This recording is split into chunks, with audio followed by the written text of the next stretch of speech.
Hello बच्चों, I hope मेरी आवाज़ आप सभी को अच्छे से सुनाई दे रहा है।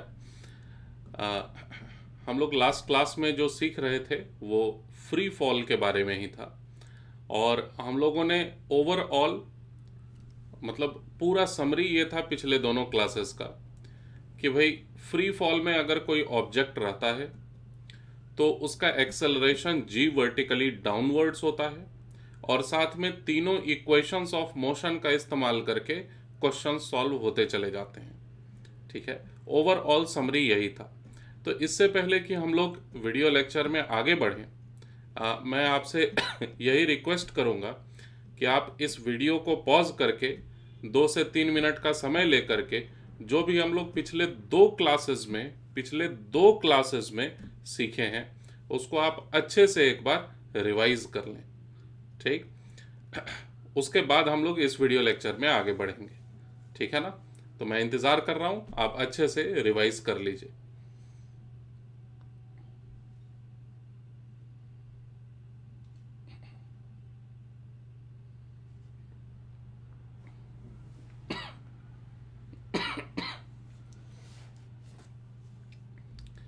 चलिए भाई, तो हम लोग लेक्चर की शुरुआत करते हैं। और लास्ट क्लास में हमने एक अंत में जाके एक सवाल लिखा था। क्वेश्चन कुछ इस तरह से था कि एक हॉट एयर बलून है, ये था क्वेश्चन। हाँ, कि भाई एक हॉट एयर बलून है जो कि लगातार 5 मीटर पर सेकंड की रफ्तार से, है ना, ऊपर की ओर लगातार चलते चला जा रहा है। अब ऐसी हालत में 24 सेकेंड्स के बाद ज़मीन से लगातार जो ये ऊपर उठ रहा था उसमें 24 सेकेंड्स के बाद ये पार्टिकल यानी ये हॉट एयर बलून से एक पार्टिकल रिलीज होता है, ऐसा लिखा था सवाल में। अब पूछा यह जा रहा था कि कितने समय के बाद पार्टिकल डिटैच होने के हॉट एयर बलून से कितने समय के बाद जमीन से जाके टकराएगा, सवाल यही था। तो इस क्वेश्चन को सॉल्व करते हैं हम लोग।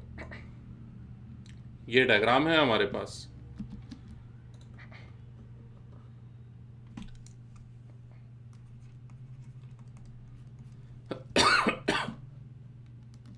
तो देखिए, सबसे पहले एक डायग्राम, और इस डायग्राम में मैं रिप्रेजेंट करने की कोशिश करूंगा कि एक्चुअली में क्वेश्चन में क्या हो रहा है।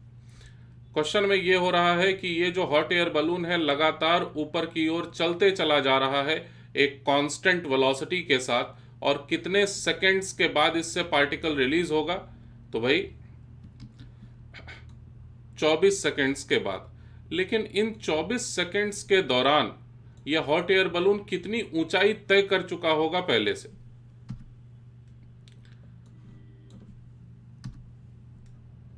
बड़े आसानी से लिखा जा सकता है कि यह ऊंचाई कितनी होने वाली है 24 सेकंड्स के बाद। ये मैं लिखा हूं एट 24 सेकंड्स, तो ये ऊंचाई होने वाली है 120 मीटर। ये मैं कैसे पता किया? इस हॉट एयर बलून के ऊपर जाने के दौरान हम लोगों ने S equals to U T plus half A T square इस्तेमाल किया। 5 मीटर पर सेकंड के वेलोसिटी से 24 सेकंड्स में बिना किसी एक्सेलरेशन के, ये कहां लिखा हुआ है कि एक्सेलरेशन नहीं है, बिना किसी एक्सेलरेशन के, तो ये लिखा हुआ है देखो, विद कांस्टेंट वेलोसिटी। देखिए, तो हॉट एयर बलून लगातार कांस्टेंट वेलोसिटी से ऊपर जा रहा है और इस वजह से एक्सेलरेशन वाला टर्म यहां पर 0 हो जाएगा और डिस्प्लेसमेंट निकल के आया 120 मीटर। तो 120 मीटर की ऊंचाई पर जा चुका है पहले से यह हॉट एयर बलून। 5 मीटर पर सेकंड से ये अभी भी ऊपर की ओर ही जा रहा है और यहां पर से एक पार्टिकल रिलीज हो जाता है इस जगह से। ठीक, ये एक पार्टिकल है जो कि अभी जस्ट रिलीज हुआ हॉट एयर बलून से। तो अब हम लोग इस क्वेश्चन को सॉल्व करने के लिए जो स्टैंडर्ड प्रोसेस है वो स्टैंडर्ड प्रोसेस इस्तेमाल करते हैं। चलो, स्टैंडर्ड प्रोसेस ये है कि कोई एक डायरेक्शन को पहले पॉजिटिव या नेगेटिव, मैं ऊपर की ओर को पॉजिटिव मान लेता हूं, चलिए, और ऊपर की ओर पॉजिटिव मानते ही फिर इनिशियल वेलोसिटी लिखना है, एक्सेलरेशन लिखना है, और डिस्प्लेसमेंट के बारे में भी सोचेंगे हम लोग। लेकिन ये तीनों चीज हम लोग किसके लिए लिख रहे हैं? क्या हम लोग हॉट एयर बलून के बारे में अभी भी बात कर रहे हैं? नहीं, हम लोग अब पार्टिकल के बारे में बात कर रहे हैं। For released particle, for released particle, ठीक। पार्टिकल जैसे ही रिलीज हुआ है उसके बाद की मैं बात कर रहा हूं। तो मैं तुमको 1 मिनट का समय देता हूं, एक बार खुद से कोशिश करो ये सारे वैल्यूज को लिखने का। मैं ऊपर के तरफ पॉजिटिव माने हुए हूं और पार्टिकल के रिलीज हो जाने के बाद की बात है ये। 1 मिनट का समय यूज करो और बस मैं तुरंत आ रहा हूं।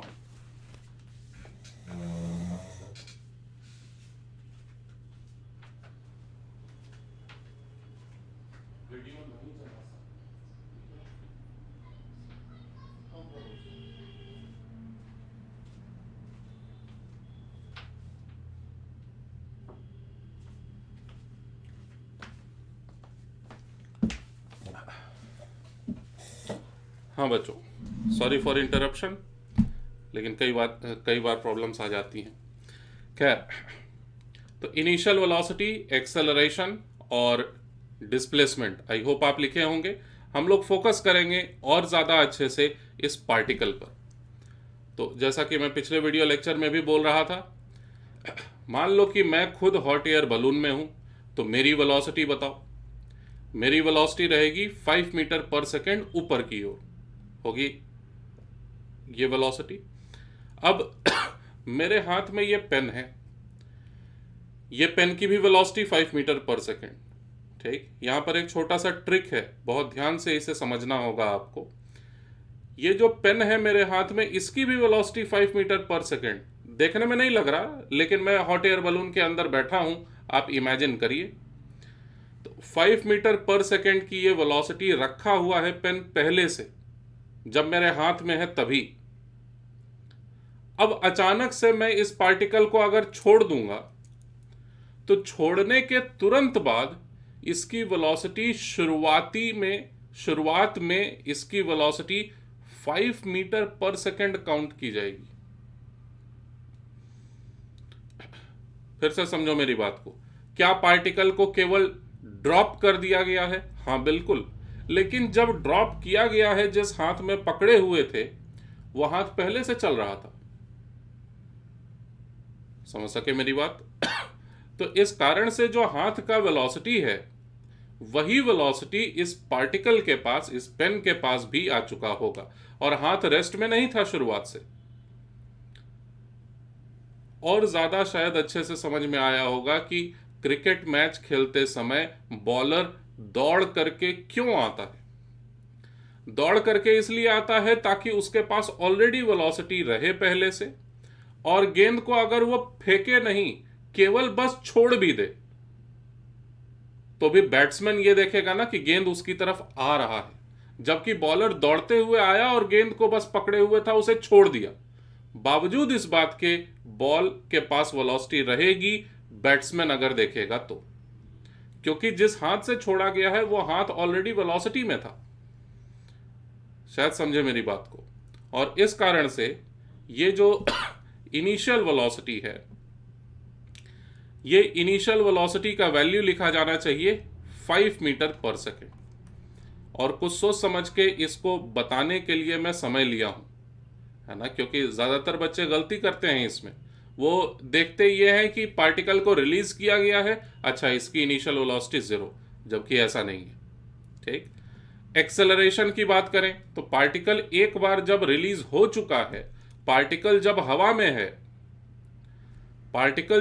में है तो इसका एक्सेलरेशन गारंटीड है नीचे की ओर 10 मीटर पर सेकेंड स्क्वायर, और नीचे की ओर वाली बात 10 मीटर पर सेकेंड स्क्वायर ऐसे दिखाएंगे। डिस्प्लेसमेंट, तो अब जरा और ध्यान से देखो इसी डायग्राम को। ये जो पार्टिकल हॉट एयर बलून से रिलीज हुआ है, ये पार्टिकल के पास ऊपर की ओर वेलोसिटी है। इस कारण से ये पार्टिकल रिलीज हो जाने के बावजूद थोड़ा सा ऊपर जाएगा और उसके बाद फिर ऐसे जाके जमीन को टकराएगा। थोड़ा सा ऊपर जाएगा 5 मीटर पर सेकंड की इनिशियल वेलोसिटी के वजह से, और उसके बाद ऊपर जा करके फिर नीचे आएगा। यह पूरी कहानी है यहां पर। तो डिस्प्लेसमेंट पूरा रास्ते में कितना होने वाला है, जब तक में पार्टिकल जमीन में पहुंचेगा गारंटीड है डिस्प्लेसमेंट 120 मीटर का नीचे की ओर। नीचे की ओर के डिस्प्लेसमेंट को आप माइनस में 120 मीटर लिखोगे। अब सवाल सिर्फ इतना सा था कि कितने स्पीड से टकराएगा जमीन से और कितने समय के बाद टकराएगा जमीन से। अगर अभी तक नहीं किए हुए थे, वीडियो को तुरंत पॉज करिए और क्वेश्चन को कर दीजिए सॉल्व। मैं तब तक कमेंट्स एक बार देख लेता हूं। हाँ, ठीक है।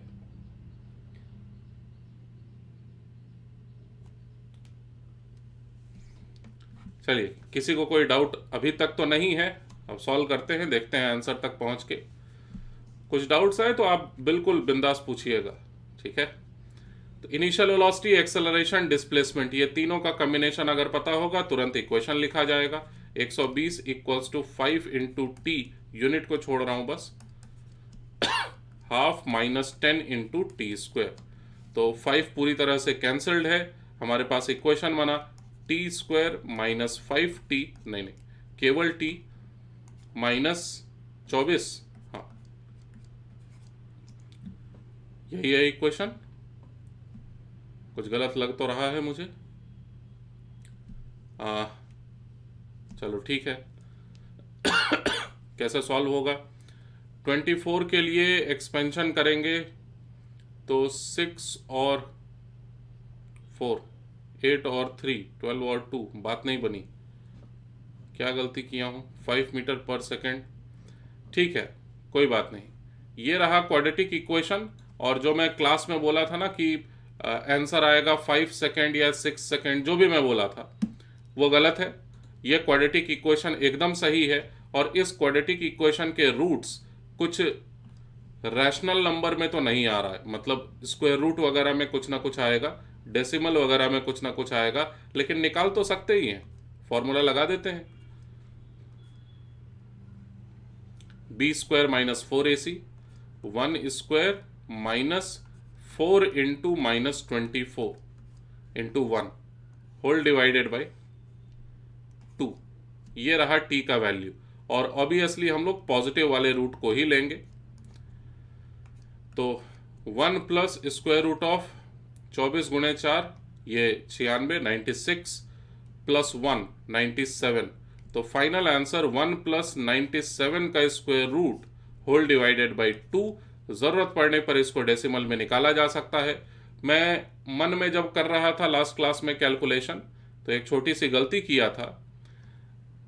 जो आंसर्स मैं बोला था लास्ट क्लास में, वो सारे आंसर्स सही होते अगर मैं 5 मीटर पर सेकंड के जगह 10 मीटर पर सेकंड दिया होता तो। ठीक है, मैं मन में कैलकुलेशन में मिस्टेक कर दिया। यहां पर 2 मैं गलती से मान लिया था मन में। तो 2 तभी आएगा ना जब ये वाला 10 रहेगा। तो 2 अगर यहां पर रहेगा तो बड़े आसानी से ये क्वाड्रेटिक इक्वेशन फैक्टराइज हो जाएगा और हमारे पास एक बढ़िया आंसर आ जाएगा। हालांकि ये भी खराब आंसर नहीं है, ठीक है, चलेगा। ये एक बार अंदाजे से देखा जाए कि ये लगभग कितना लिखा हुआ है, ठीक है, डेसिमल में। तो स्क्वायर रूट ऑफ 97 को कह सकते हैं हम लोग स्क्वायर रूट ऑफ 100 अप्रोक्सीमेशन के लिए। तो वो 10 हो जाएगा, 10 प्लस 1 होल डिवाइडेड बाई 2। लगभग ये 5.5 सेकेंड्स लिखा हुआ है, ठीक है। और इससे थोड़ा सा कम, यानी 5.47 होगा शायद सेकेंड्स में आंसर। तो आई होप समझ गए बात को आप। हाँ, अगर हम लोगों को पता करना हो कि इस समय जब जाके पार्टिकल जमीन से टकराया होगा उस वक्त कितनी वेलोसिटी होगी पार्टिकल के पास, वो भी पता कर सकते हैं हम लोग आसानी से। अब v equals to U plus AT इस्तेमाल कर लीजिए, या फिर v square minus U square equals to 2as भी इस्तेमाल कर सकते हैं। फिलहाल मैं मानूंगा कि यह क्वेश्चन कंप्लीट हुआ, और इसके बाद हम लोग सीखने वाले हैं, टॉपिक का नाम लिखो नोटबुक में, प्रोजेक्टाइल मोशन।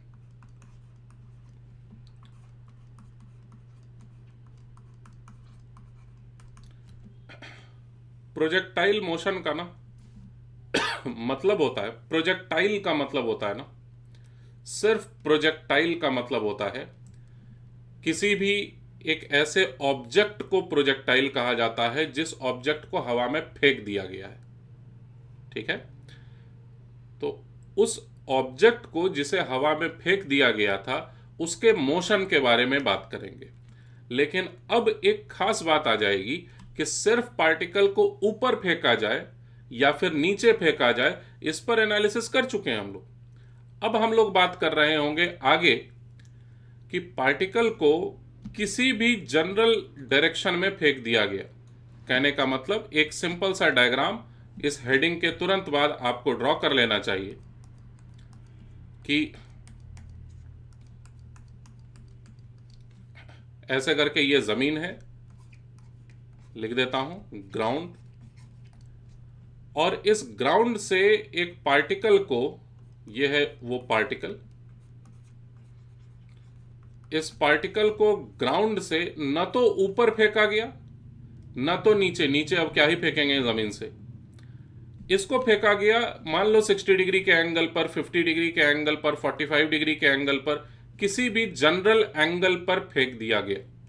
कहने का मतलब ऐसा कुछ हालत है, देखो जैसे ये पेन होगा आपके पास, पेन का कैप उठा लिया मैं, और इस पेन के कैप को अगर मैं हवा में ऐसे करके फेंक देता हूं, पता नहीं आप देख पाएंगे कि नहीं इस कैमरा में, ऐसे करके अगर फेंक देता हूं, दिखा क्या, ऐसे करके पार्टिकल गया था ऐसे और जाके गिरा था। तो हम लोग इस तरह के मोशन के बारे में बात करने वाले हैं। डायग्राम में आप डॉटेड लाइन से इस बात को दिखा दीजिए, ऐसे करके पार्टिकल जाके जमीन से टकराने वाला है, इसके बारे में हम लोग बात कर रहे हैं। भाई सबसे पहली बात यहां पर यह सीख जाओ कि ये नॉट अ स्ट्रेट लाइन,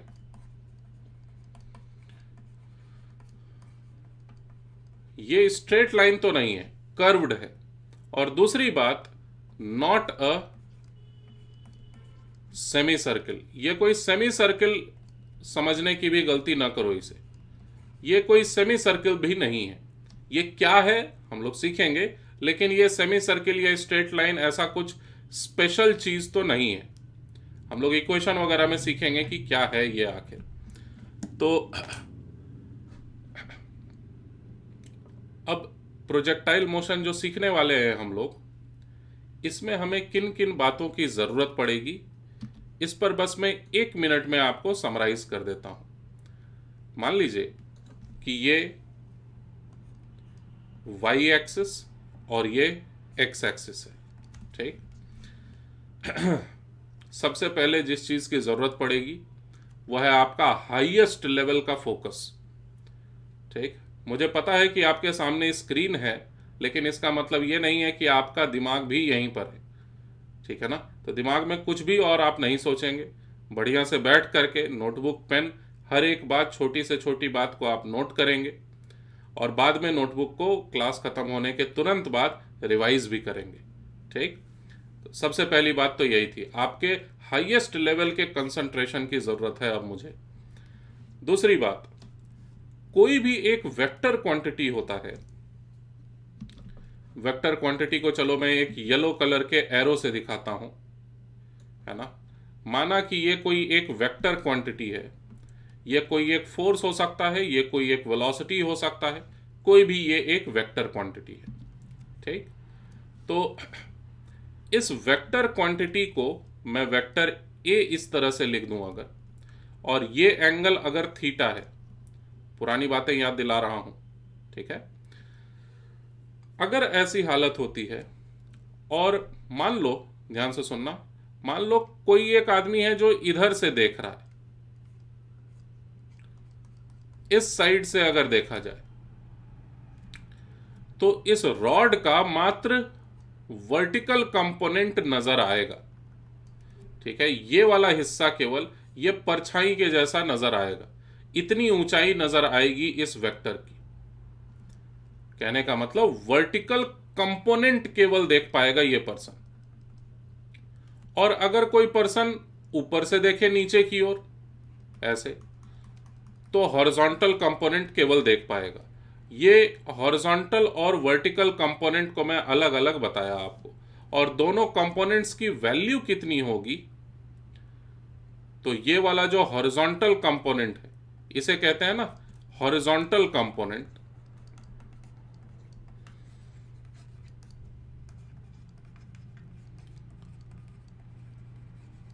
और इसका वैल्यू होगा वेक्टर ए कॉस थीटा। ये कैसे निकला vector A cos theta? Trigonometry लगाइए थोड़ा सा, इस पर हम लोग कई बार पहले चर्चा कर चुके हैं। इस वजह से अब मैं डायरेक्ट मानूंगा कि आप इतना समझ जाएंगे कि ये ए कॉस थीटा होगा। ठीक, सिमिलरली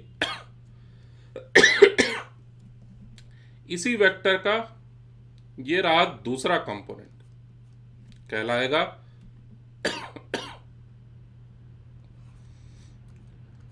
ये कंपोनेंट कहलाएगा वर्टिकल कंपोनेंट। और इस वर्टिकल कंपोनेंट की वैल्यू कितनी होगी, थोड़ा सा बस ट्रिग्नोमेट्री लगाना है आपको और आप समझ जाएंगे। ये वाला वैल्यू होना चाहिए magnitude of A into sine theta. इस बात की हम लोगों को अभी प्रोजेक्टाइल मोशन को समझने में जबरदस्त जरूरत पड़ने वाला है। तो क्वेश्चन लिखो, साथ में करेंगे हम लोग, ठीक है ना, साथ में करेंगे, पहले तुम नहीं करोगे। लिखो question, a particle is projected with 50 meter per second. A particle is projected with 50 meter per second at an angle 53 degree. अच्छा, cos 53 डिग्री, sin 53 डिग्री याद है? मैं वो भी बता देता हूं। देखो, sin 53 डिग्री का वैल्यू होता है, जरूरत पड़ेगा उसका अभी, 4/5। बस इतना बहुत है। cos 53 डिग्री का वैल्यू अब मुझे लगता है आप निकाल लेंगे, लेकिन फिर भी मैं लिख देता हूं 3/5। इसका जरूरत पड़ेगा अभी। खैर, a particle is projected with 50 metre पर second at an angle 53 degree from horizontal.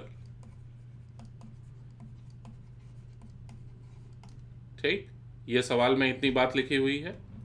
इसके बाद फिर लिखा है कि टेक हॉरिजॉन्टल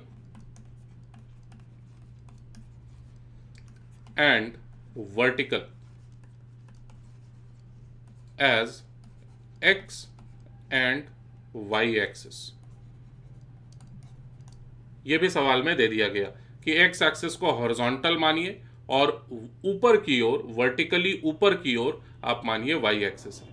ठीक, अब सवाल का पहला हिस्सा। सवाल का पहला हिस्सा है रिप्रेजेंट, लिखेंगे आप क्वेश्चन के पहले पार्ट को, रिप्रेजेंट इनिशियल वेलोसिटी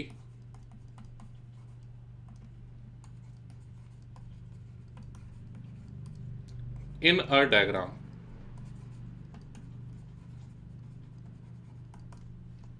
ठीक है, और मैं पहले ही बोला था आपको ट्राई करने के लिए नहीं दे रहा हूं मैं, हम लोग मिल के साथ साथ करेंगे इस क्वेश्चन को।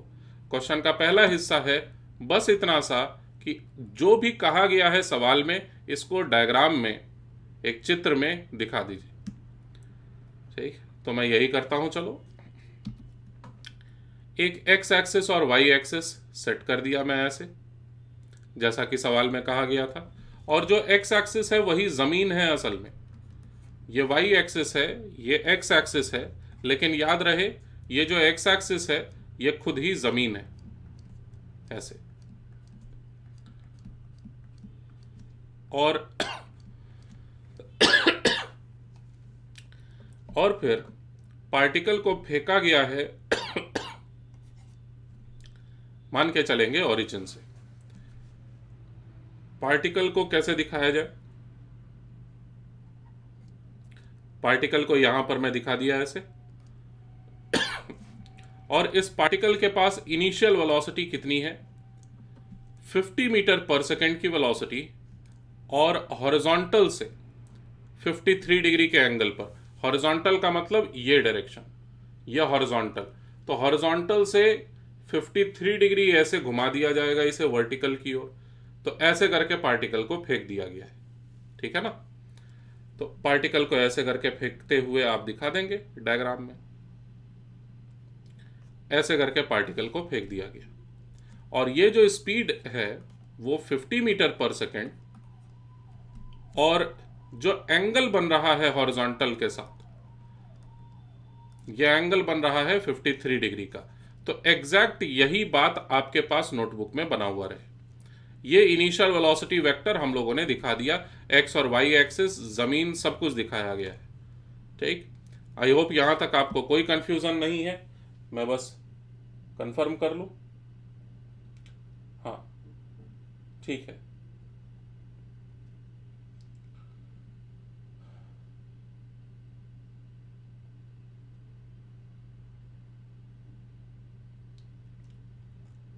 ठीक है, अभी फिलहाल जो मैं डिस्कशन कर रहा हूं इस पर डाउट्स नहीं है आपको। सेकंड पार्ट है सवाल का, ध्यान से सुनना। सेकंड पार्ट है सवाल का कि right initial velocity, right initial velocity and acceleration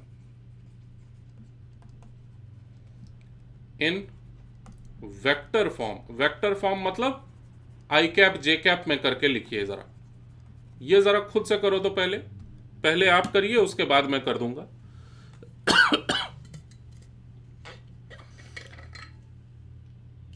जरा जल्दी करो। वेक्टर फॉर्म में लिखने का मतलब आई कैप जे कैप में करके, जैसे हम लोग वेक्टर्स में लिखा करते थे ना, वैसे करके जरा नोटबुक में लिखिए आप खुद से।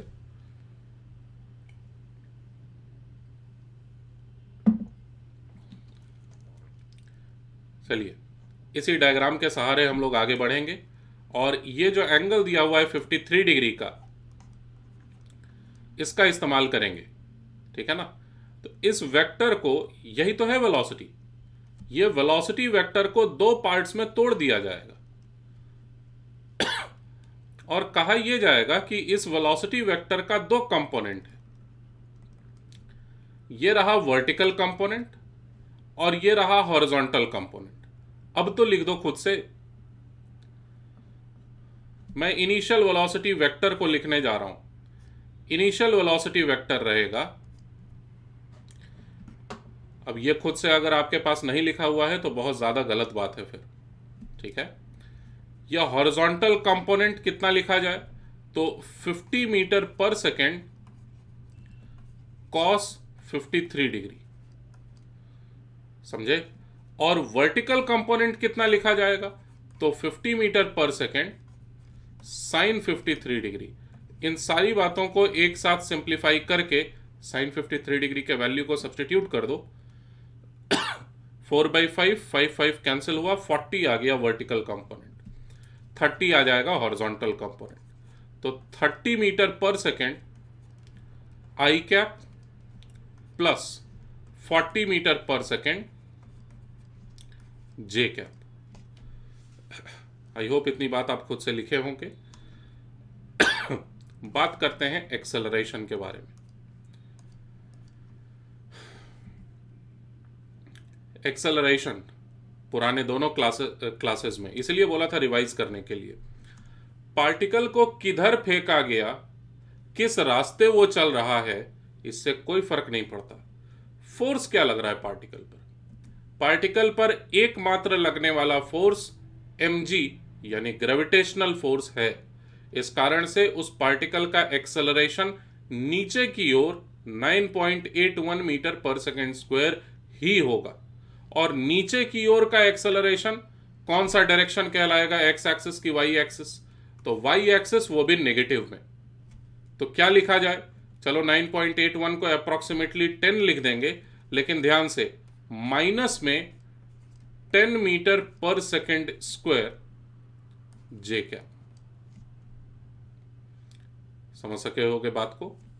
ये इनिशियल वेलोसिटी वेक्टर लिखे हम लोग, और ये एक्सेलरेशन वेक्टर। ठीक है ना? अच्छा, अब जरा मेरी बात को बहुत ध्यान से सुनो। अगले पार्ट में हम लोग जो मैं बोलने वाला हूं उसी का इस्तेमाल करेंगे।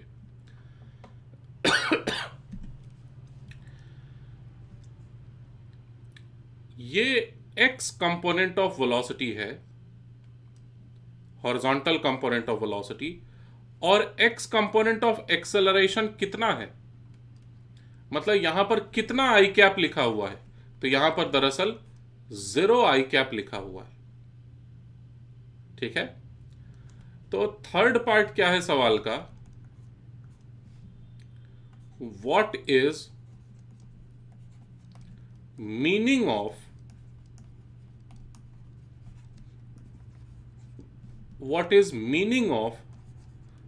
एक्स कंपोनेंट ऑफ, लिखेंगे आप नोटबुक में थर्ड पार्ट को। यही सही तरीका है पढ़ने का। ठीक, एक एक बात को प्रॉपरली लिख करके एनालिसिस कर करके हम लोग आगे बढ़ेंगे। What is meaning of x component of velocity and x component of, मैं बताऊंगा अभी, एक्स कंपोनेंट ऑफ एक्सेलरेशन। सवाल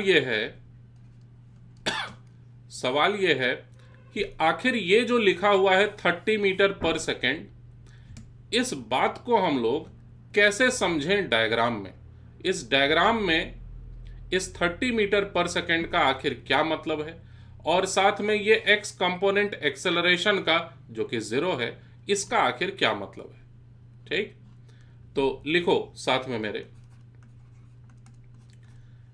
एक्स कंपोनेंट ऑफ वेलोसिटी के बारे में बता रहा हूं। X component of velocity, velocity किसे कहते हैं? वेलोसिटी का मतलब होता है स्थान में परिवर्तन होने का दर, पोजीशन के बदलने का, पोजीशन का rate of change with time. Particle कहां पर है और किस तरह से उसका पोजीशन बदल रहा है, इस बात को नापा जाता है वेलोसिटी से। यही होता है ना मतलब वेलोसिटी का। एक्स कंपोनेंट ऑफ वेलोसिटी का क्या मतलब हुआ फिर? एक्स कंपोनेंट ऑफ वेलोसिटी का मतलब होता है कि एक्स डायरेक्शन में कितने तेजी से पार्टिकल जा रहा है। सिर्फ एक्स डायरेक्शन में नापे जाने पर पोजीशन किस तरह से बदल रहा है। ठीक है? और एक्स डायरेक्शन का पोजीशन, उसी का तो दूसरा नाम है एक्स कोऑर्डिनेट। तो इसे लिखा जाएगा, एक्स कंपोनेंट ऑफ वेलोसिटी का मतलब होता है rate of change of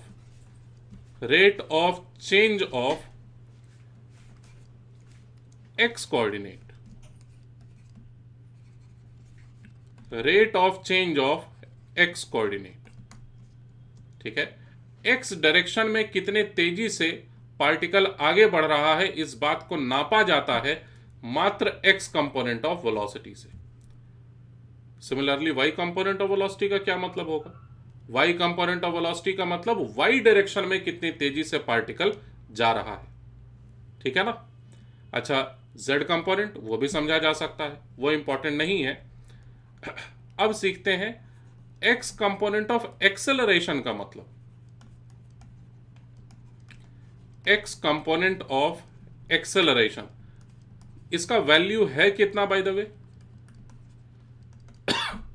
x component of acceleration का वैल्यू है इस क्वेश्चन में 0, लेकिन इसके 0 होने का मतलब क्या निकला, इस पर चर्चा है।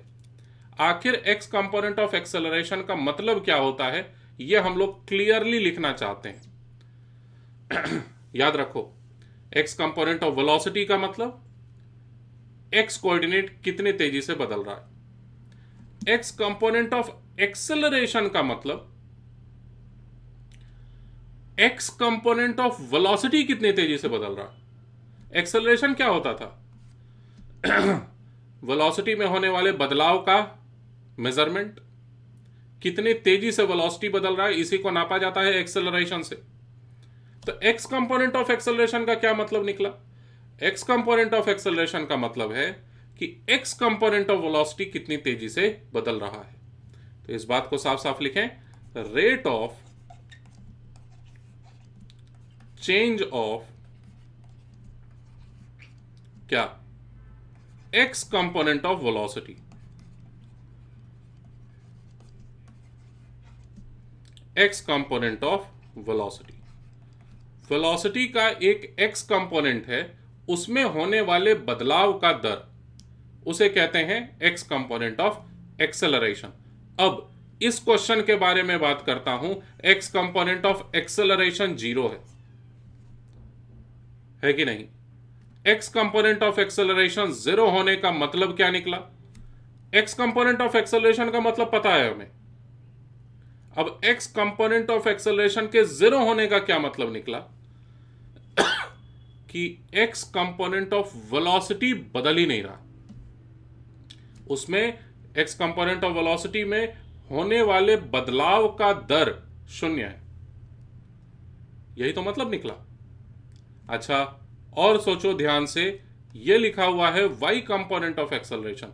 मन में सोचो, y कंपोनेंट ऑफ एक्सेलरेशन का क्या मतलब रहेगा? y कंपोनेंट ऑफ एक्सेलरेशन का मतलब रहेगा, ध्यान से सुनो, मेरी बातों पर ध्यान दो। y कंपोनेंट ऑफ एक्सेलरेशन का मतलब y कंपोनेंट ऑफ वेलोसिटी किस दर से बदल रहा है, और वो -10 के रेट से बदल रहा है। तो x कंपोनेंट ऑफ वेलोसिटी समय के साथ नहीं बदलेगा, लेकिन y कंपोनेंट ऑफ वेलोसिटी समय के साथ बदलेगा। याद रहेगा? अब लिखिए फोर्थ पार्ट। फोर्थ पार्ट लिखें, जिससे हम लोग काफी कुछ सीखने वाले हैं। Right velocity after, right velocity after 1 second.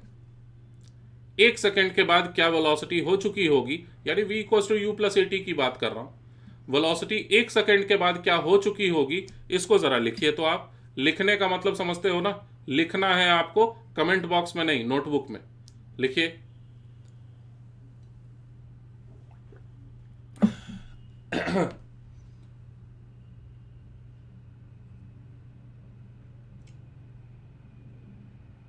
चलिए भाई,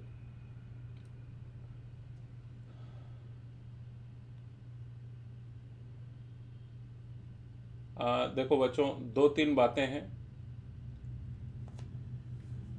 मैं अभी जस्ट 1 मिनट का ब्रेक ले रहा हूं पढ़ाने से। कुछ बच्चों का क्वेश्चन ये है, कुछ बच्चों नहीं, 1-2 बच्चे का क्वेश्चन ये है कि सर 12th बैच कब स्टार्ट होगा। मैं सही पर्सन नहीं हूं इस बात का जवाब देने के लिए, ठीक है? किसी का फिर ये क्वेश्चन है, सर फ्री फॉल का असाइनमेंट कब मिलेगा। फ्री फॉल का असाइनमेंट नेक्स्ट वाली क्लास में मिलेगा। बनाने में थोड़ा सा समय लग रहा है, टाइपिंग में समय लग रहा है बस। तो नेक्स्ट वाली क्लास में आपको असाइनमेंट मिल जाएगा। लेकिन मेरी बस यही आपसे गुजारिश है कि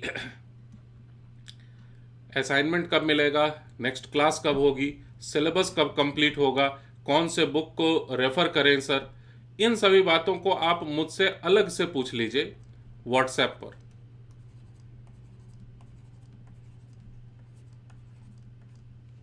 समझ गए मेरी बात? इन सभी बातों के लिए अलग से।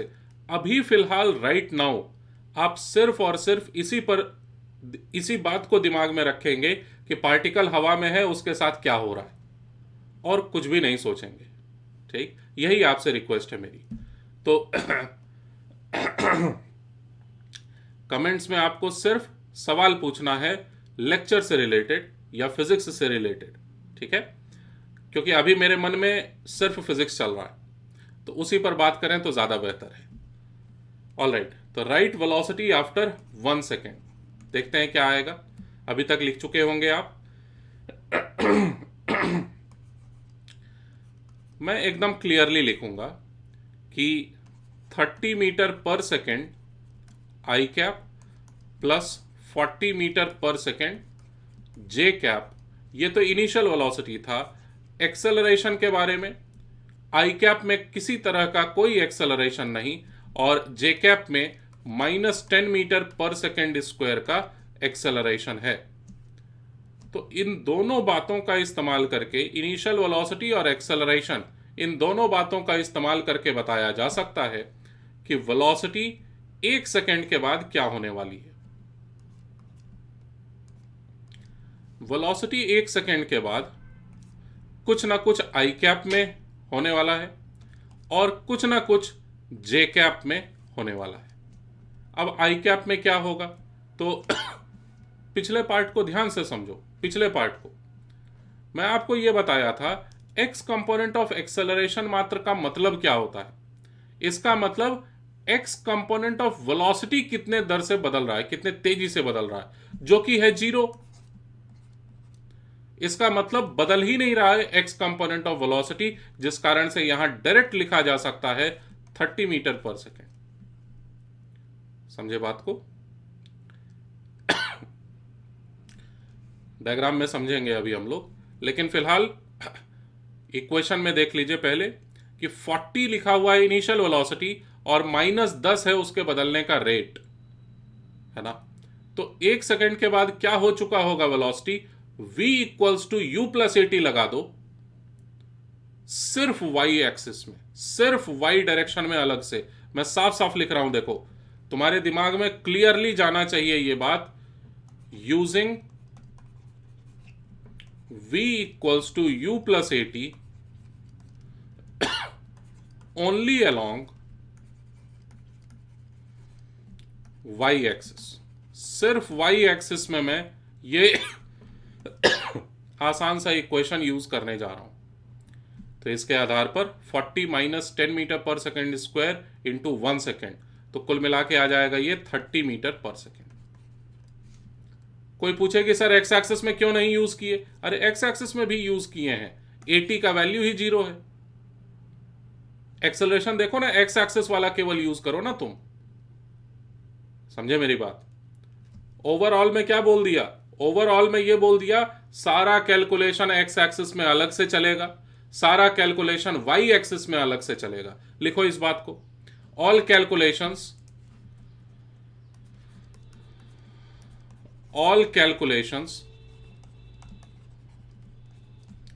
For X and Y axis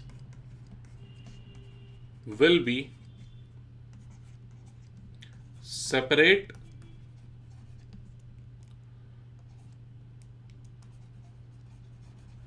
and independent।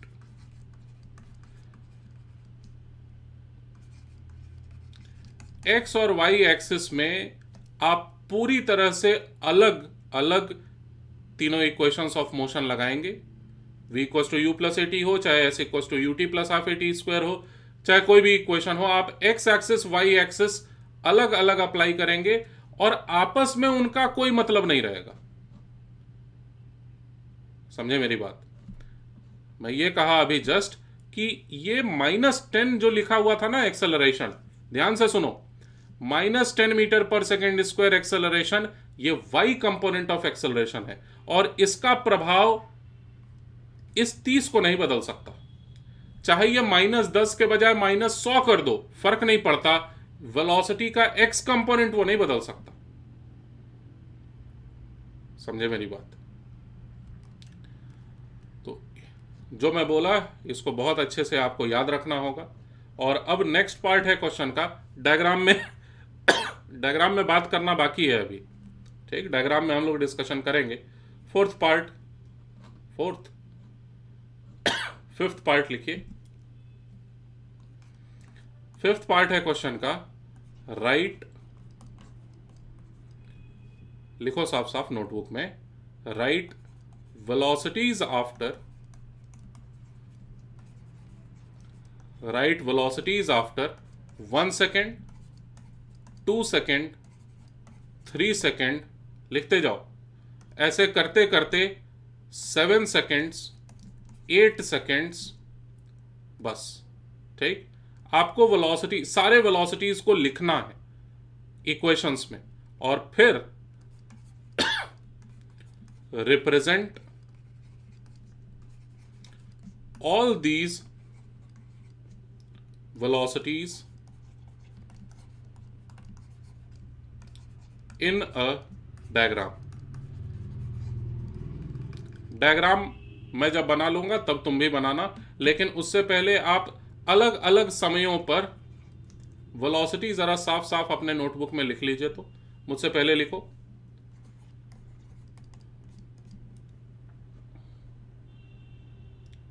एक सेकंड के बाद लिखने सिखाया ना अभी मैं आपको, तो 2 सेकंड के बाद लिखो, 3 सेकंड के बाद लिखो। इसी तरह करते करते टोटल अलग अलग 8 आंसर्स लिखा हुआ होना चाहिए आपके नोटबुक में। जल्दी करो, मैं तुरंत कर दूंगा, तो बताने का जरूरत नहीं पड़ना चाहिए। वेलोसिटी 1 सेकंड के बाद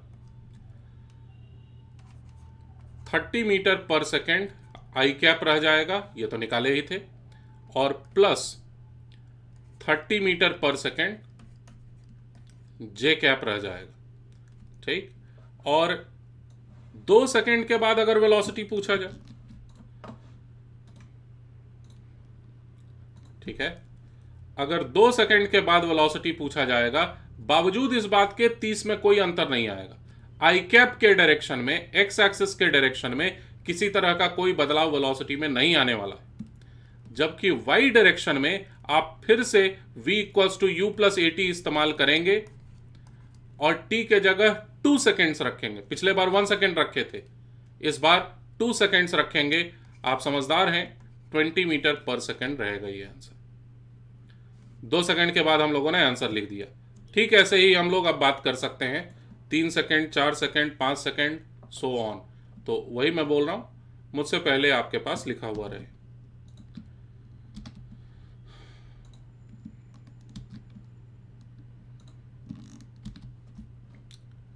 चलो सॉल्व करता हूं। 3 सेकेंड के बाद देखेंगे तो ये 20 के जगह केवल 10 बचेगा, मानते हो इस बात को। 4 सेकेंड के बाद अगर देखेंगे तो 10 के बजाय 0 बचेगा। वाई डायरेक्शन में कोई वेलोसिटी का हिस्सा बचेगा ही नहीं, क्योंकि 10-10 के रेट से घट रहा है ना ये। और फिर 5 सेकेंड के बाद अगर देखता हूं तो 0 से भी घट के और क्या हो सकता है कम, तो -10। आप ध्यान दीजिएगा, एक्स डायरेक्शन में वेलोसिटी में किसी तरह का कोई परिवर्तन नहीं है, जबकि वाई डायरेक्शन में लगातार 10 के दर से लगातार घटते जा रहा है Y component of velocity. 5 second हुआ, 8 सेकेंड तक लिखने बोला था।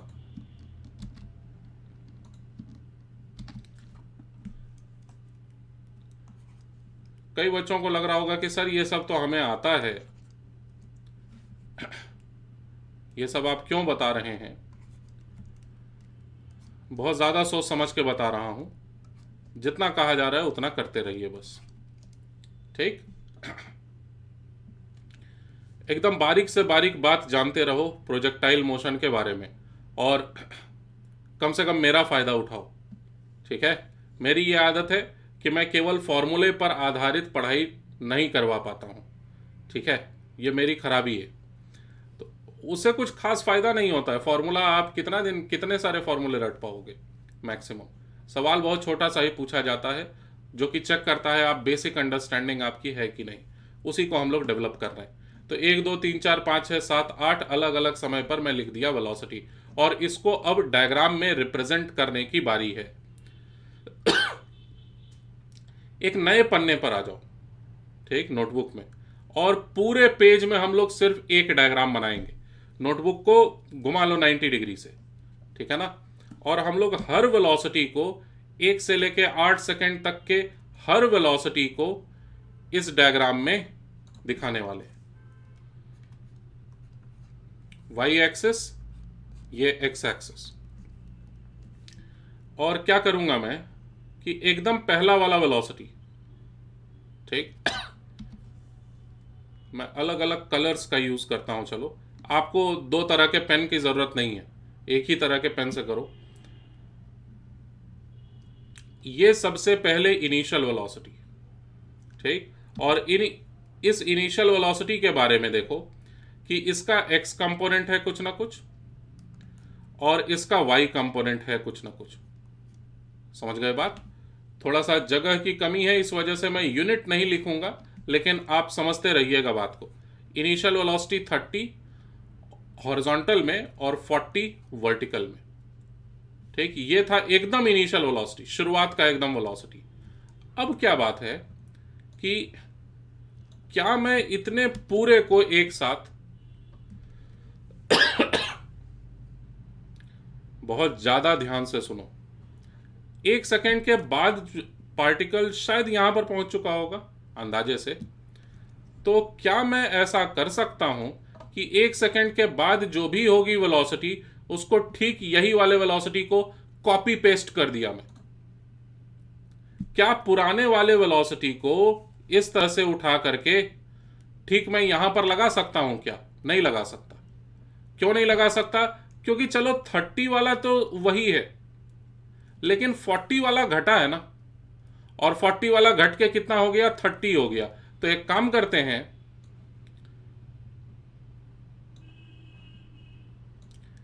इसको थोड़ा सा ऐसे झुका देते हैं। समझे क्या कर दिया हम लोग? ये जो वर्टिकल 40 कंपोनेंट था, उस 40 को हम लोग थोड़ा सा छोटा किए और इसको सेट कर दिया मैं 30 के बराबर।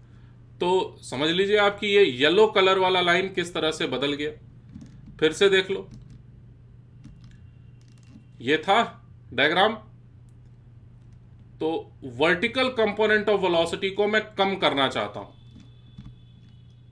वर्टिकल कंपोनेंट ऑफ वेलोसिटी कम होगा तो ये वाला जो एरो है ये थोड़ा सा नीचे की ओर झुक जाएगा।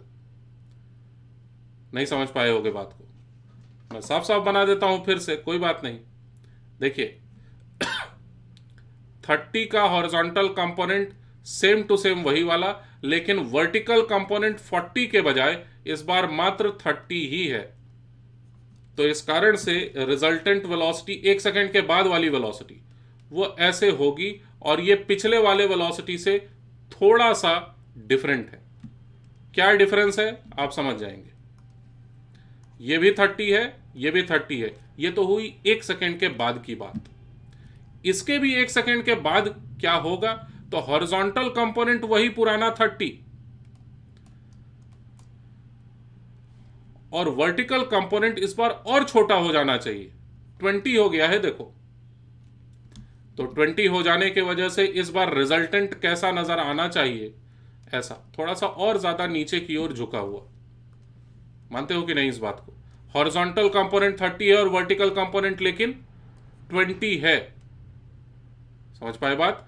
एक और सेकंड के बाद, एक और सेकंड के बीतने के बावजूद ये 30 का 30 है। अच्छा, ये सब कैसे कर रहा हूं मैं? ये सब बस इन सारे वैल्यूज को मैं दिखा दे रहा हूं डायग्राम में, है कि नहीं?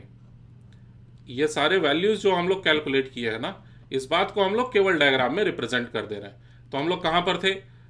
30 हॉरिजॉन्टल कंपोनेंट अभी भी रहेगा, लेकिन 20 से घट के ये 10 बचेगा, यानी और छोटा हो गया। ये और छोटा हो गया, 10 कंपोनेंट बचा हुआ है। ये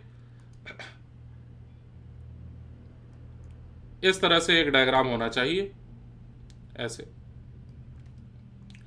और नेक्स्ट, यानी कि एक और सेकंड के बाद क्या होगा? यानी 30 आई कैप और 10 जे कैप, ये रहा 30 आई कैप और 10 जे कैप। इसके भी बाद क्या हुआ? तो ये वाला वैल्यू देखो ध्यान से, ये क्या है? सिर्फ 30 आई कैप, वर्टिकल कंपोनेंट 0 हो गया है। इस बात को डायग्राम में कैसे दिखाया जाएगा? तो देखिए ये 30 है हॉरिजॉन्टल डायरेक्शन में और वर्टिकल डायरेक्शन में कुछ है ही नहीं, यानी कि येलो वाला लाइन भी इसी के ठीक ऊपर रहना चाहिए। ऐसे ही रह जाएगा येलो वाला लाइन भी। समझ पाए बात? और देखो तुम ध्यान से, सिर्फ येलो कलर वाले एरोज को देखो, बाकी सबको मन में ना देखो। कैसा शेप बनते जा रहा है ये, जैसे अभी पेन के ढक्कन को फेंका था मैं। अभी 4 सेकंड और है, देखिए 1 और सेकंड के बाद की बात, 30 ऐसे का ऐसे ही रह जाएगा, जबकि -10, 0 से भी 10 कम, -10 ऐसे होना चाहिए, -10 नीचे की ओर। तो ये -10 यहां पर मैं लिख दिया, और वेलोसिटी वेक्टर ऐसे करके हो गया, थोड़ा सा झुकाव आया, वो भी नीचे की ओर। समझ सके? नेक्स्ट, अब जरा कंप्लीट कर लो खुद से, कितना करवाओगे मुझसे। ये 30 और नीचे की ओर 20, तो और ज्यादा झुकाव आना चाहिए, ऐसे। अब समझ गए होंगे आप। ये -20 लिखा था बाय द वे, ये फिर से 30 हॉरिजॉन्टल कंपोनेंट, नीचे की ओर फिर से 30 रहेगा। थोड़ा सा गड़बड़ाया है, लेकिन आप नोटबुक में अच्छे से बनाइएगा डायग्राम। और उसके बाद फिर लास्ट में 30 फिर से हॉरिजॉन्टल डायरेक्शन में, और नीचे की ओर 40 है। देखने में नहीं लग रहा, लेकिन ऐसा है। कई जगहों पर ना एरो थोड़ा सा ज्यादा बड़ा और कम छोटा हो गया है। आप मतलब समझ गए होंगे मैं कहना क्या चाहता हूं। कहां पर गड़बड़ हुई है? यहां पर ये -20 वाला गड़बड़ाया है, इसको सही करें। मुझे तो लग रहा है छोड़ दें। ये जो 20 वाला है ना, इसको छोटा रखना चाहिए था। चलो ठीक है, जो है ठीक है। ओवरऑल मैं कहना यह चाहता हूं कि ये देखिए, सिर्फ येलो वाले एरोज को अगर आप देखेंगे तो अलग अलग समय पर ऐसे करके पार्टिकल के पास वेलोसिटी है, और पार्टिकल ऐसे करके गया था इस तरह से। जैसे कि ये पेन है, और इस पेन को मैं फेंकने जा रहा हूं, ठीक है। तो देखना तुम जरा ध्यान से कि क्या ऐसा ही पाथ फॉलो होगा क्या। तो ऐसे करके अगर पेन को फेंका जाएगा, तो सोच लीजिए आप कैसा पाथ फॉलो किया। आपके अगल बगल में जो कुछ भी है, एक बार उसको फेंक के देखो, बस ध्यान रखना किसी को चोट ना लगे, ठीक है? ठीक है। तो हम लोगों ने सच में जो चीज होता है रियलिटी में, उसको मैथमेटिकल इक्वेशन में पहले समझा, और उस बात को हम लोगों ने डायग्राम में रिप्रेजेंट किया। ठीक, अब देखो कितना ज्यादा आसान हो गया ये क्वेश्चन। प्रोजेक्टाइल मोशन, अब देखना, हर छोटी से छोटी बात को समझने के बाद आप हर डिफिकल्ट से डिफिकल्ट सिचुएशन को बड़े आसानी से सॉल्व कर लोगे। ठीक, हम लोग बहुत बारीकी से सीख रहे हैं इस बात को। नेक्स्ट पार्ट लिखिए क्वेश्चन का। हम लोग क्वेश्चन कर रहे थे, याद रखो। 6th पार्ट है क्वेश्चन का। लिखिए, 6th पार्ट है क्वेश्चन का कि eight what time particle is at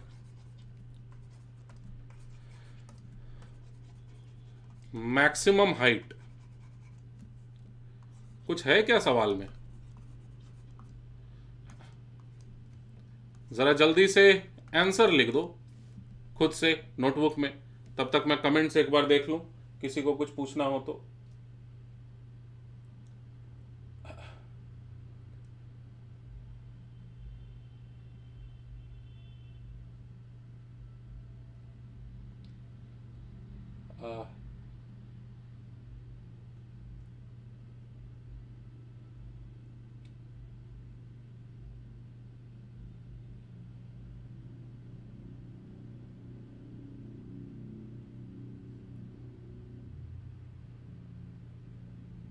अच्छा, ठीक है। कमेंट बॉक्स में तो लड़ाई हो रही है यहाँ पर। देखो भाई, सिंपल सी बात है, जिनको पढ़ाई करने का तरीका क्या होना चाहिए, बस 1 मिनट के लिए सुन लो, सॉरी टू डिस्टर्ब। पढ़ाई करने का तरीका आपका क्या होना चाहिए, आप वीडियो को सिर्फ देखिए, नोटबुक और पेन रखिए साथ में, ईयरफोन है तो बेस्ट है, टेबल चेयर पर बैठिए, कमेंट्स में आपको देखने की कोई ज़रूरत नहीं है, ठीक, अनलेस एंड अनटिल आपके मन में कोई डाउट हो। अगर आपको कोई क्वेश्चन हो तो आप कमेंट बॉक्स के तरफ जाइए, नहीं तो आप कमेंट बॉक्स के तरफ मत जाइए, क्योंकि वहाँ पर लोग कुछ भी कर रहे हैं, ठीक। तो मैं भी नहीं देखता हूँ कमेंट बॉक्स, अगर मैं देखने जाऊँगा तो मैं अच्छे से पढ़ा नहीं पाऊँगा। तो चलिए वापस आते हैं हम लोग। बीच बीच में मैं कमेंट बॉक्स देखते रहूँगा, अगर आपके तरफ से कोई डाउट रहेगा मैं कोशिश करूँगा कि यहीं पर तुरंत ही उसका कुछ ना कुछ समाधान निकाला जाए। सिर्फ फिजिक्स का डिस्कशन होगा क्लास में, दैट्स ऑल।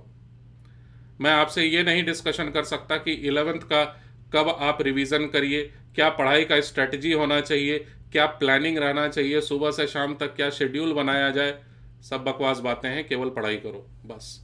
सारे रिजल्ट्स, चाहे जेई मेंस हो, एडवांस्ड हो, नीट का एग्ज़ाम हो, ओलंपियाड हो, ठीक है, इंटरनेशनल लेवल का ओलंपियाड हो, वो सब कुछ प्रोजेक्टाइल मोशन सीख जाओ बस, तुम सब तैयार हो जाएगा, ठीक है। सारे एग्ज़ाम की तैयारी कर रहे हैं हम लोग, बस जड़ में पानी डालो, फूल अपने आप खिलेगा, ठीक है ना। यही गजब की बात है। और हम लोग जड़ में काम कर रहे हैं। जड़ में काम करिए, पेड़ अपने आप मजबूत हो जाएगा। अब समझदार हो तो समझ जाओगे मैं क्या कहना चाहता हूँ। फिलहाल चलिए, at what time particle is at maximum height. तो अगर आप ये डायग्राम खुद से मेरे साथ साथ बना रहे थे तो आप इस बात को समझ जाएंगे कि ठीक इस वक्त जब पार्टिकल ऊपर जाना बंद कर दिया था, देख लो तुम कि कब पार्टिकल ऊपर जाना बंद कर दिया था। ऊपर जा रहा है कि नहीं, इस बात को नापा जाता है वाई कंपोनेंट ऑफ वेलोसिटी से, और वाई कंपोनेंट ऑफ वेलोसिटी शून्य कब है, 4 सेकंड पर है, बात खत्म। समझे कि नहीं। तो इस बात को हम लोग पहले लिखे थे, याद करो, पिछले के पिछले क्लास में हम लोगों ने लिखा था कि मैक्सिमम हाइट पर वेलोसिटी हो जाती है 0, और साथ में स्टार भी बनाया था हम लोगों ने। अभी हम लोग एकदम अच्छे से उसी बात को लिखेंगे कि लिखोगे, लिखने का मतलब लिखना होता है, केवल सुनो मत। एट मैक्सिमम हाइट, पिछले बार लिखे थे ना, velocity is 0, no, vertical component of velocity is 0। तो अब की बार हम लोग अच्छे से लिख रहे हैं, vertical component of velocity is 0, vertical component of velocity is 0। और ये मतलब इस बात को एकदम गांठ मान लो, है ना, इस बात को एकदम पक्का कर लो, कंठस्थ कर लो। हमेशा 4 सेकंड थोड़ी ना आंसर आएगा, वो तो निर्भर करता है इस बात पर कि इनिशियल वेलोसिटी क्या है, कितने एंगल पर पार्टिकल को फेंका गया, ये क्या लिखा हुआ है शुरुआत में, इस पर निर्भर करता है कि इस 40 को खत्म होने में, 10 के रफ्तार से खत्म होने में 40 को 4 सेकंड लगेगा। लेकिन अगर ये 40 के जगह अगर मैं 60 दे दिया होता तो 6 सेकंड आंसर होता। समझ पाए।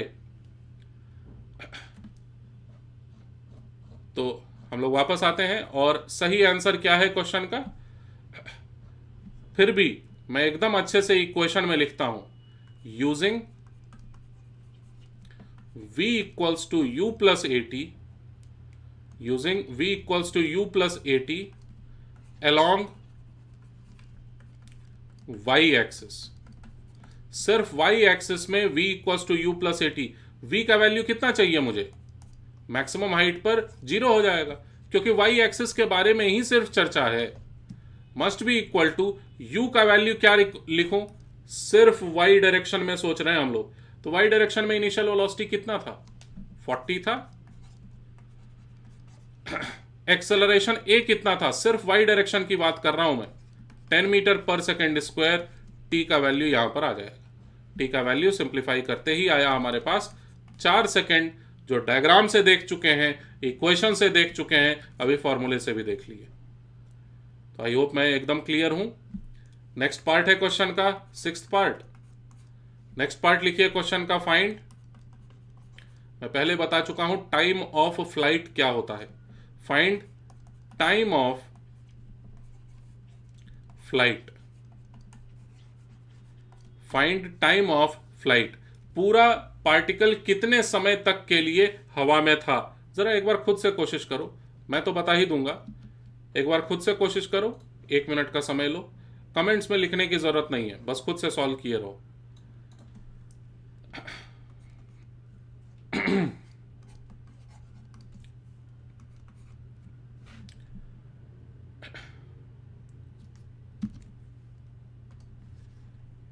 चलिए भाई, मैं सॉल्व कर रहा हूं।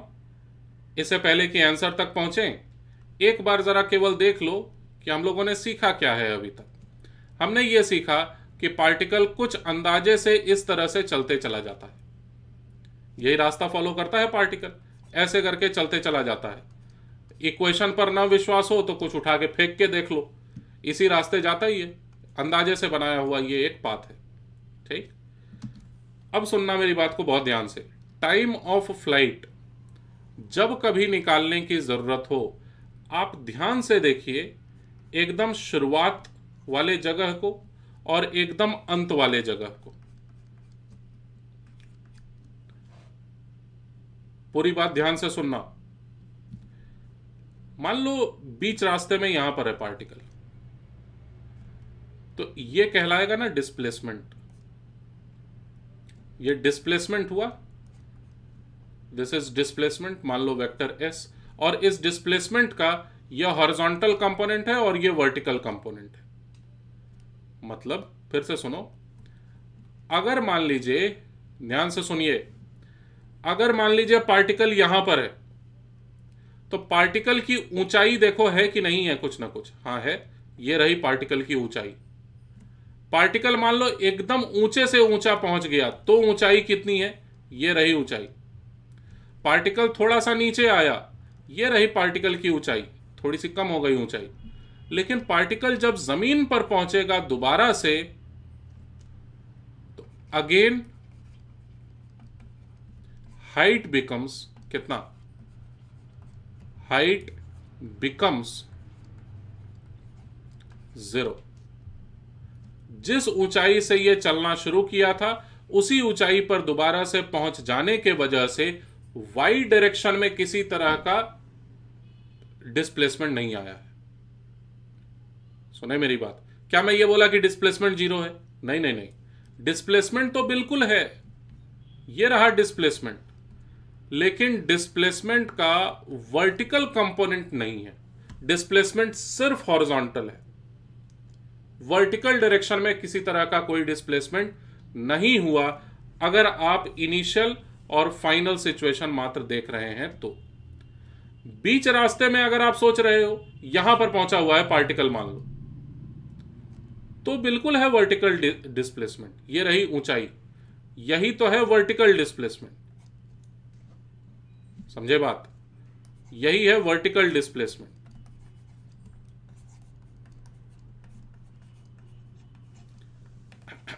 लेकिन जब वो दोबारा से जमीन पर पहुंच जाएगा, तो दोबारा से उसका वर्टिकल डिस्प्लेसमेंट 0 हो जाएगा। याद रहेगा, फॉर्मूला नहीं, इस स्टेटमेंट को याद रखिए आप। स्टेटमेंट यह है कि टाइम ऑफ फ्लाइट यानी पूरे रास्ते के दौरान जनरली डिस्प्लेसमेंट आपको पता रहता है। जनरली क्वेश्चन को सॉल्व करने का ट्रिक बता रहा हूं कि आप डिस्प्लेसमेंट पर ध्यान दीजिए, पूरे रास्ते के दौरान टाइम ऑफ फ्लाइट अपने आप आ जाएगा। तो जरा लिखते हैं साफ साफ, अलोंग वर्टिकल डायरेक्शन क्या निकालना था हमें, निकालना है टाइम ऑफ फ्लाइट। तो देखो क्या चालाकी निकाल रहे हैं, along vertical direction